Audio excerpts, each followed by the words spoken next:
लेते हैं बड़ी खबर की ओर। खगड़िया से आपको इस वक्त की बड़ी खबर बताते हैं। बीजेपी नेता दिलीप कुमार को गोली मारी गई और गोली लगने से बीजेपी नेता जख्मी हो गए। बेखौफ बदमाशों ने गोली मारी है। घुसमुरी मिश्रण गांव में गोली मारी है। गंगौर थाना इलाके में बड़ी वारदात को अंजाम दिया गया। जख्मी बीजेपी नेता अस्पताल में भर्ती हैं। लाभ गांव के रहने वाले बीजेपी नेता दिलीप कुमार बताए जा रहे हैं जिन्हें गोली मारी गई है। घटना की जांच में खगड़िया पुलिस जुटी हुई है। और अब रुख करते हैं अगली बड़ी खबर की ओर। बिहार में तेजी से बढ़ती आपराधिक घटनाओं को लेकर बिहार बीजेपी अध्यक्ष और नीतीश सरकार में उद्योग मंत्री दिलीप जायसवाल ने बड़ा बयान दिया है। दिलीप जायसवाल ने चेतावनी दी है कि बेलगाम अपराधियों को उन्हीं की भाषा में मुंहतोड़ जवाब दिया जाएगा। कानून के साथ खिलवाड़ करने वालों को सीधे ऊपर भेजा जाएगा, यानी कि अब बदमाश का एनकाउंटर होगा। और कमोवेश यही बात बिहार के डीजीपी विनय कुमार भी कह रहे हैं। ये बयान सुनिए।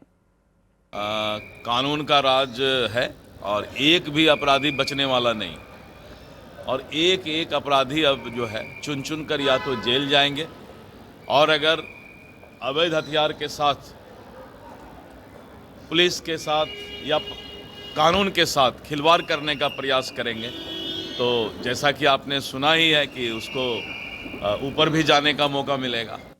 1200-1300 और लोगों को चिन्हित किया गया, उनके कागजात तैयार हो रहे हैं। जो अपराध से संपत्ति अर्जित किए हैं उनमें 400 का प्रस्ताव हम लोगों ने तैयार करके न्यायालय में भेज चुके हैं, और बाकी 1200-1300 पे कार्रवाई हो रही है। इसमें liquor mafia, sand mafia, contract killers, इस प्रकार के बहुत सारे अपराधी हैं। पटना से बड़ी खबर मिल रही है। बिहार में अब रोमियो की खैर नहीं। गृह मंत्री सम्राट चौधरी ने बड़ा बयान दिया है। कॉलेजों के सामने पुलिस की तैनाती होगी। छेड़खानी करने वालों को बख्शा नहीं जाएगा। माफिया पर भी लगातार एक्शन हो रहा है। बता दें कि सम्राट चौधरी राजधानी में आभार कुम्हरार कार्यकर्ता सम्मेलन में शामिल हुए थे और इसी दौरान उन्होंने ये बातें कही हैं। और जो सबसे महत्वपूर्ण चीज है, मैंने निर्देश किया है बिहार की पुलिस को, किसी भी कॉलेज हो, कोई भी विद्यालय हो, स्कूल हो, जहां पर भी छेड़खानी करने वाले लोग हो, उसको तुरंत पकड़कर जेल के अंदर डालना है। उसको छोड़ा नहीं जा सकता। और मैं स्पष्ट तौर पर कहता हूं कि अपराधी को बचाया नहीं जा सकता, और ऑर्गेनाइज क्राइम बिहार में नीतीश जी के राज्य में नहीं हो। कटिहार से बड़ी खबर मिल रही है। बिहार एसटीएफ ने बड़ी कार्रवाई की है। वांटेड क्रिमिनल आजाद अंसारी गिरफ्तार हुआ है। इनामी अपराधी को एसटीएफ ने दबोचा। आजाद अंसारी पर 15,000 रुपए का इनाम था। सेमापुर थाना इलाके में छापेमारी हुई है। एसटीएफ ने आजाद अंसारी को पकड़ा है। तो बड़ी खबर आपको कटिहार से बता रहे हैं, जहां एसटीएफ ने आजाद अंसारी को गिरफ्तार किया है। बिहार चुनाव में एनडीए की बम्पर जीत के बाद डिप्टी सीएम विजय सिन्हा आभार प्रगति यात्रा पर निकले हैं और इसी कड़ी में विजय सिन्हा बाढ़ के हाथीदह पहुंचे, जहां समर्थकों ने उनका जोरदार स्वागत किया। विजय सिन्हा के पास राजस्व एवं भूमि सुधार विभाग भी है। ऐसे में विजय सिन्हा ने कहा कि विभाग में भ्रष्टाचार और भूमाफिया को किसी भी सूरत में छोड़ा नहीं जाएगा। इन सब पर विभाग की पैनी नजर रहेगी। और भूमि सुधार, भूमि पुत्र हो, भूमि की रक्षा हमारा कर्तव्य होगा, और भू माफिया और बालू माफिया, ये दोनों पर हमारी निगाहें और नजर रहेगी। वैशाली से बड़ी खबर है। बिहार एसटीएफ ने बड़ी कार्रवाई की। जिला पुलिस के साथ संयुक्त कार्रवाई हुई है।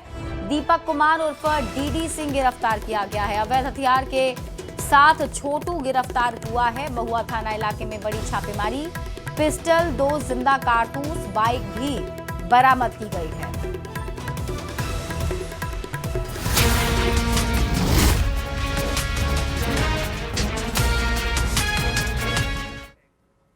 और आइए अब नजर डालते हैं देश दुनिया की खबरों पर। एशिया पावर इंडेक्स को लेकर बड़ी खबर है। एशिया का पावर बना भारत। एशिया पावर इंडेक्स 2025 में तीसरे स्थान पर है भारत। 27 देशों के बीच भारत ने अपनी ताकत दिखाई है। 40.0 अंक के साथ तीसरे स्थान पर भारत ने अपना स्थान बनाया है। भारत हर बीतते दिन के साथ दुनिया भर में अपनी धमक को और बढ़ा रहा है। भारतीय अर्थव्यवस्था का लोहा तो IMF जैसी संस्था भी मान चुकी है। भारत आज की तारीख में दुनिया की सबसे तेजी से विकसित होती अर्थव्यवस्था में एक है।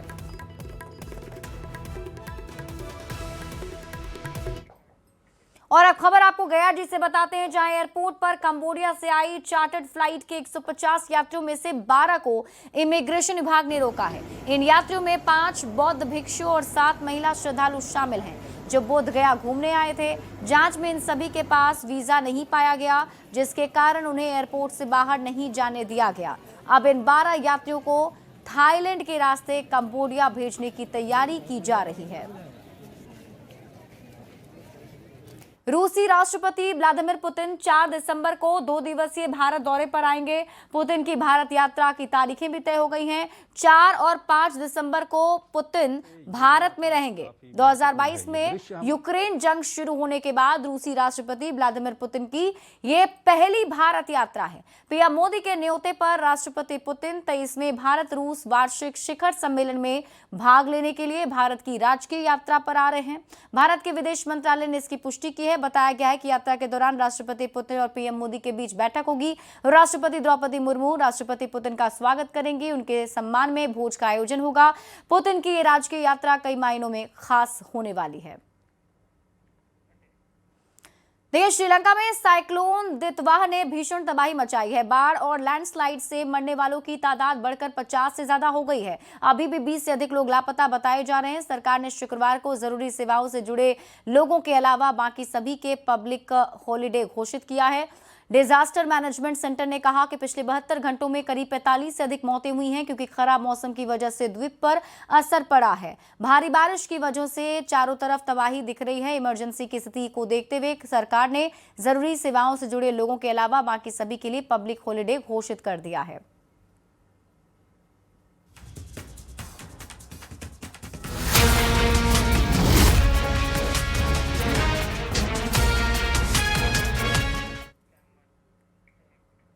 और अब खबरें कारोबार जगत की आपको बताते हैं। शुक्रवार को शेयर बाजार फ्लैट नोट पर बंद हुआ। शेयर बाजार में 2 दिन से चली आ रही तेजी 28 नवंबर को थम गई और बाजार मामूली गिरावट के साथ बंद हुआ।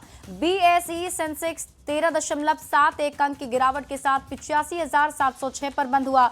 वहीं नेशनल स्टॉक एक्सचेंज का निफ्टी 50 इंडेक्स 12.60 अंक की गिरावट के साथ 26,202 अंक पर बंद हुआ है।